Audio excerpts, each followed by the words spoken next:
ராமாவரம்னு ஒரு சின்ன கிராமத்துல லட்சுமம்மான்னு ஒரு பாட்டி வாழ்ந்துட்டு வந்தாங்க. அவங்களுக்கு பெரிய அளவுல சொத்து பத்தெல்லாம் இல்ல. ஆனா கஷ்ட காலத்துல கூட நேர்மையா இருக்கிறதுக்கும் சமையல் திறமைக்கும் ஊரே அவங்கள ரொம்ப மரியாதையா நடத்துச்சு. மழை காலம் ஆரம்பிச்சது. ஒரு நாள் அதிகாலையில லட்சுமம்மா காட்டுக்கு போய் விறகு பொறுக்கிட்டு இருக்கும்போது ஒரு பெரிய மரத்துக்கடியில ஃப்ரெஷ்ஷா வளர்ந்திருந்த காளான்களை பாக்குறாங்க. அத பறிச்சுட்டு வீட்டுக்கு வந்து சுத்தமா கழுவி வெங்காயம், தக்காளி, இஞ்சி பூண்டு, கொத்தமல்லி, கருவேப்பிலை, கொஞ்சமா மிளகாத்தூள், தனியாத்தூள் இதெல்லாம் போட்டு ரொம்ப ருசியா காளான் குழம்பு சமைக்கிறாங்க. அந்த குழம்போட வாசனை சுத்தி இருக்கிற வீட்டுக்கெல்லாம் பரவுச்சு. இந்த வாசனை பக்கத்து வீட்டுல இருக்க சீத்தம்மா மூக்கு வரைக்கும் போகுது. உடனே அவ பாட்டி வீட்டுக்கே வந்து இந்த வாசனைய பத்தி பாட்டி கிட்ட கேக்குறா. என்ன பாட்டி, என்ன சமையல்? வாசனை ஆளு தூக்குதே. பாட்டி சிரிச்சுக்கிட்டே இப்படி சொல்றாங்க. இந்த வாசனை உன் வீடு வரைக்கும் வந்துருச்சா? இது காளான் குழம்புடி. என்னது, காளான் குழம்பா? ஆஹா, இந்த குழம்புனா எனக்கு எவ்வளவு பிடிக்கும் தெரியுமா? அதெல்லாம் நமக்கு எப்போவாச்சும் தான் கிடைக்கும். ஆனா அது மட்டும் கிடைச்சதுன்னா தினமும் காளான் குழம்பையே சாப்பிட்டுருவேன்.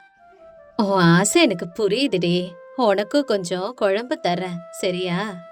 நீ ரொம்ப நல்லவ பாட்டி. நான் கேட்காமலே எனக்கு தேவையானது தரேன்னு சொல்லிட்ட. நன்றி பாட்டி. நீ வாசனைக்கு இவ்வளவு தூரம் வந்திருக்கேனா? உனக்கு என்ன வேணும்னு கூட எனக்கு தெரியாது. ஒரே ஒரு நிமிஷம் இரு, நான் வரேன். அப்படி சொல்லிட்டு வீட்டுக்குள்ள போய் ஒரு கிண்ணத்துல காளான் குழம்ப ஊத்தி எடுத்துட்டு வந்து சீத்தம்மா கிட்ட குடுக்கறாங்க. சீத்தம்மா அந்த வாசனைய பார்த்துட்டு இப்படி சொல்றா. அடடா, என்ன வாசனை பாட்டி! இந்த வாசனையே எனக்கு இப்பவே சாப்பிடணும் போல தோணுது. அடி அவசரப்படாத, குழம்பு ரொம்ப சூடா இருக்கு. அவசரப்பட்டா நாக்கு வெந்துடும். சூடு ஆறுனதுக்கு அப்புறம் போய் சாப்பிடு. நீ சொல்றது சரிதான் பாட்டி. ஆனாலும் எனக்கு இந்த குழம்பு பார்த்துட்டு சும்மா இருக்க முடியல. நான் போயிட்டு வரேன் பாட்டி. அப்படி சொல்லிட்டு சீத்தம்மா போயிடுறா.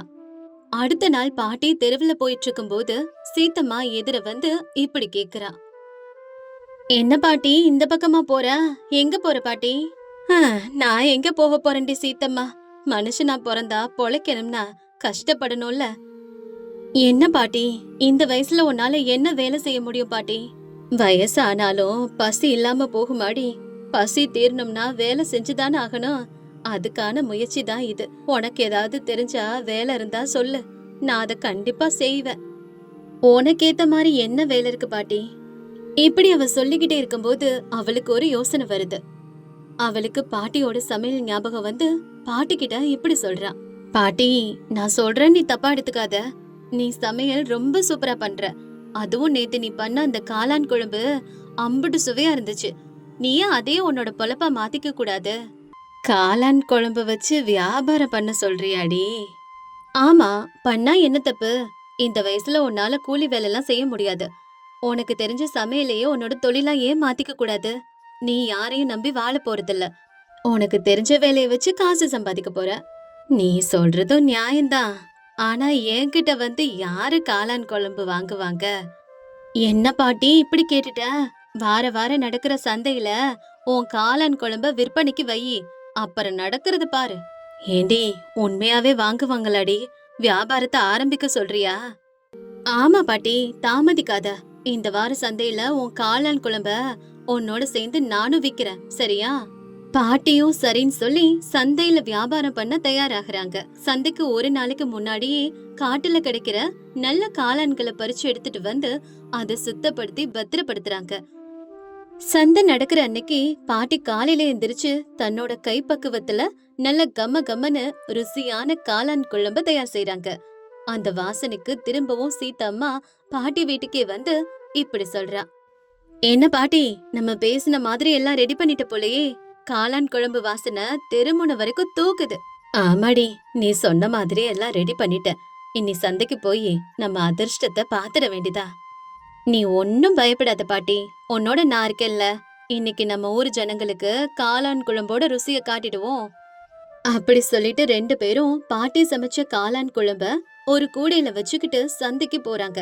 சந்தையில ஒரு இடத்துல கூடைய வச்சு விற்க ஆரம்பிக்கிறாங்க. சீத்தம்மா சத்தமா கூவி கூவி எல்லாருக்கும் கேக்குற மாதிரி கூப்பிடுறா.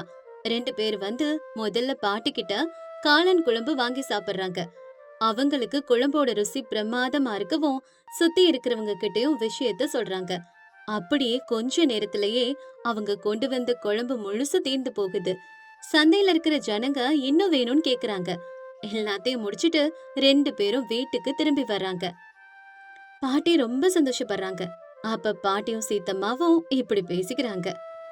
இன்னைக்கு என்ன நடக்க போகுதோன்னு நினைச்ச சீத்தம்மா. ஆனா நீ ரொம்ப கெட்டிக்காரிடி. நீ இல்லனா என்னால இதெல்லாம் பண்ணிருக்க முடியாது. பாட்டி, நம்ம என்ன தப்பா பண்ணோம்? கஷ்டப்பட்டு உழைச்சிருக்கோம். என்னோட உதவி உனக்கு இன்னைக்கு ஒரு நாள் மட்டும்தான். நீ திரும்ப சந்திக்க போனா எல்லாரும் உனக்காக காத்துட்டு கிடப்பாங்க. சரியா? அதனால நீ எதை நினைச்சும் கவலைப்படாத. நீ என் மேல வச்சிருக்க நம்பிக்கையை நினைக்கும் போது ரொம்ப சந்தோஷமா இருக்குடி. நீ சொல்றது மாதிரி எல்லாம் நடக்கட்டும் சீத்தம்மா. பாட்டி இப்படி காளான் குழம்பு விக்கிற விஷயம் ஊர்ல இருக்க கொஞ்சம் பேருக்கு தான் தெரிஞ்சிருக்கு.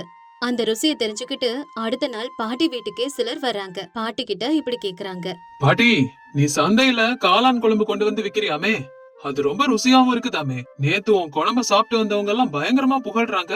ஆனா எங்களுக்கு தான் அந்த காளான் குழம்பு ருசிய கொஞ்சம் கூட காட்டவே மாட்டேங்கிற.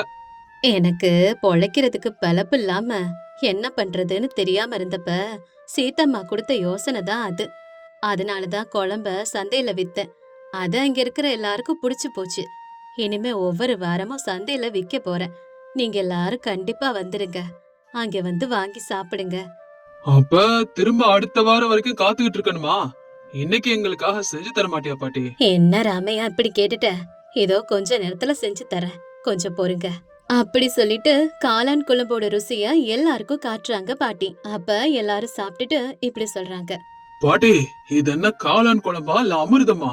இப்படி ஒரு சுவையான காளான் குழம்ப இது வரைக்கும் நாங்க சாப்பிட்டதே இல்ல பாட்டி. ரொம்ப அற்புதம் பாட்டி. அப்படி பாட்டிய எல்லாரும் பாராட்டுறாங்க. அன்னையில இருந்து வாரத்துக்கு ஒரு தடவை பாட்டி காளான் குழம்பு செஞ்சு சந்தையில விற்க ஆரம்பிக்கிறாங்க. அவங்க செய்யற குழம்புக்கு நல்ல பேர் கிடைச்சது. தூர தூரத்துல இருந்தெல்லாம் ஜனங்க வந்து அத வாங்கிட்டு போனாங்க. கொஞ்ச நாள்லயே பாட்டிக்கு நல்ல வருமானம் வந்துச்சு. ஆனா அவங்களுக்கு பணம் வந்தாலும் கொஞ்சம் கூட அவங்க மாறல. தன்ன மாதிரியே ஒத்தையில வாழ்ற ஊர்ல இருக்க ஏழை மக்களுக்கு இலவசமா சாப்பாடு போட்டாங்க. பாட்டி செய்யற இந்த நல்ல காரியத்தால ஊரே அவங்கள ரொம்ப மரியாதையா நடத்துச்சு. ஒரு நாள் பாட்டி வீட்டுக்கிட்ட ஏழைங்களுக்கு சாப்பாடு போட்டுட்டு இருக்கும் போது ஒருத்த வந்து இப்படி கேக்குறான். பாட்டி, நீங்க சமைச்ச காளான் குழம்பு ரொம்ப அருமையா இருக்கு. ஆமா, நிஜமா அந்த காளான் எல்லாம் எப்படி வரும்? எந்த மரத்துல காய்க்கும்? இல்லனா எதுலயாவது செய்றாங்களா? இத பத்தி கொஞ்சம் சொல்லுங்க பாட்டி. அவன் கேட்டத பார்த்ததும் பாட்டிக்கு சிரிப்பு வருது. அதுக்கப்புறம் இப்படி சொல்றாங்க. இங்க பாருப்பா, காளான் எல்லாம் செடி கொடியில காய்க்காது. இதெல்லாம் புத்து மண்ணு மேல புது மழைத்துளி விழும்போது தானாவே முளைச்சு வரும். இதோட வடிவம் கொடை மாதிரி இருக்கிறதால இத காளான்னு சொல்றாங்க. இதெல்லாம் எல்லா நேரத்திலயும் கிடைக்காது. மழை காலம் ஆரம்பிக்கும் போது கொஞ்ச நாள் மட்டும்தான் கிடைக்கும். இத பத்திரமா சேமிச்சு வச்சு கொஞ்ச காலத்துக்கு பயன்படுத்திக்கலாம். இது இயற்கை முறையில புத்து மண்ணுல வளர்றதால இத சாப்பிடுறது உடம்புக்கு ரொம்ப நல்லது. அது மட்டும் இல்லாம இத அடிக்கடி சாப்பிடுறதால உடம்புல நோய் நொடியே வராது. இத எவ்வளவு சாப்பிட்டாலும் உடம்பு எடை ஏறவே ஏறாது. இதுல கொழுப்பு சத்தே கிடையாது. அதனால எந்த பிரச்சனைக்கும் வேலை இல்ல. அது மட்டும் இல்லாம காளான் சாப்பிடுறதால இதயம் ரொம்ப நல்லா வேலை செய்யும். உங்களுக்கு எவ்வளவு விஷயம் தெரிஞ்சிருக்கு பாட்டி. நான் ஏதோ சாதாரண குழம்பு சாப்பிடுறோம்னு நினைச்சேன். ஆனா இதுக்கு பின்னாடி ஆரோக்கியத்துக்கு இவ்ளோ விஷயம் இருக்குன்னு எனக்கு தெரியாது. ரொம்ப உபயோகமான தகவல்களை சொன்னீங்க பாட்டி. நான் மட்டும் சாப்பிடாம இதுக்கப்புறம் எங்க வீட்ல இருக்கிறவங்களையும் இந்த காளான் குழம்பு சாப்பிடுறதுக்கு சொல்றேன் பாட்டி. அப்படின்னா இந்த குழம்ப எடுத்துட்டு போய் வீட்ல இருக்கிற பெரியவங்களுக்கு கொடுப்பா. ஆரோக்கியமா இருப்பாங்க. பாட்டி அப்படி குழம்போட சேர்த்து ஆரோக்கியத்தையும் கொடுக்கறாங்க. சீத்தம்மாவையும் தன்னோட வியாபாரத்துல சேர்த்துக்கிட்டு ஊருக்கு நல்லது செய்றாங்க.